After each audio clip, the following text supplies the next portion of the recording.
Good morning, it's Dr. Cheryl Peavy, the Quiet Storm, also known as the Fear Less and Less Coach.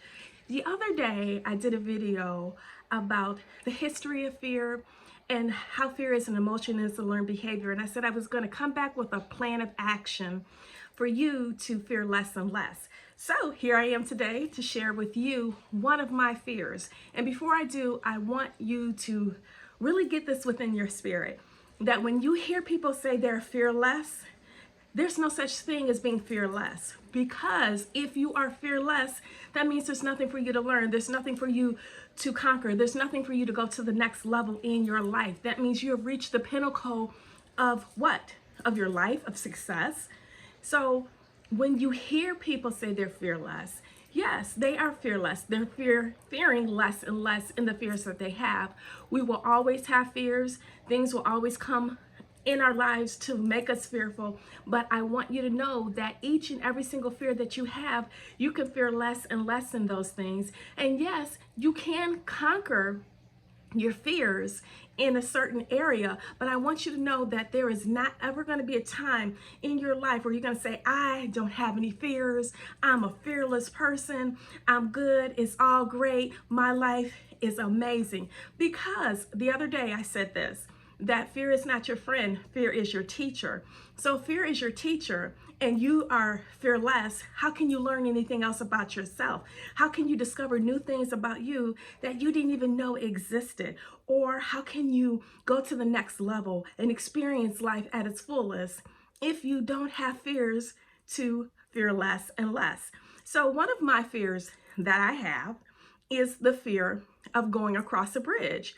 And I don't know if I would call it the fear of heights, because some things that I don't have a problem being in the top floor of a huge, skyscraper. But about a bridge is when I go across a bridge, I feel that sometimes I'm going to fall, the bridge is going to collapse, and that's it.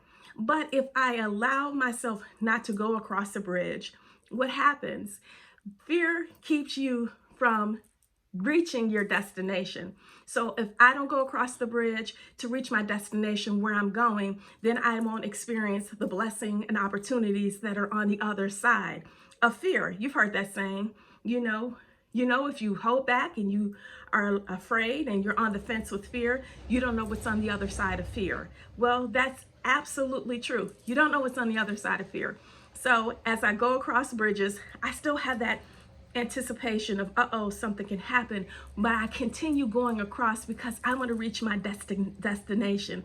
I want to reach my goal, my dreams. It could be a dream job, a house, a car, a career, your purpose, a relationship. So don't allow fear to hold you back, to hold you prisoner, to keep you in bondage of you living your best life. So here's one of my call to action. I want you today, sometime this week, if you can't do it today, sit down, write down all of your fears on a piece of paper, then write down when you discovered the fear. When did you start having this fear, if you can remember? And was it a fear that you took on from a family member? Or was it a fear that you ended up discovering it for yourself? Because sometimes what happens is we end up having fears when we try to do something and we fail at it. And we say, you know what, I'm not going to do that again because I'm afraid that the same thing will happen. So as you see, that fear can be a learned behavior as well as fear is an emotion, but you can experience you can have an experience where you end up failing at it and you take it on as a fear and you won't try to do it again. So please, that's the first plan of action that I want you to take. Write down your fears, write down when you discovered you have these fears, and if the fear is from something you experience or something that was learned or that you saw when you were growing up. And tune in the next time for step 2 of fear less and less. Have a great day.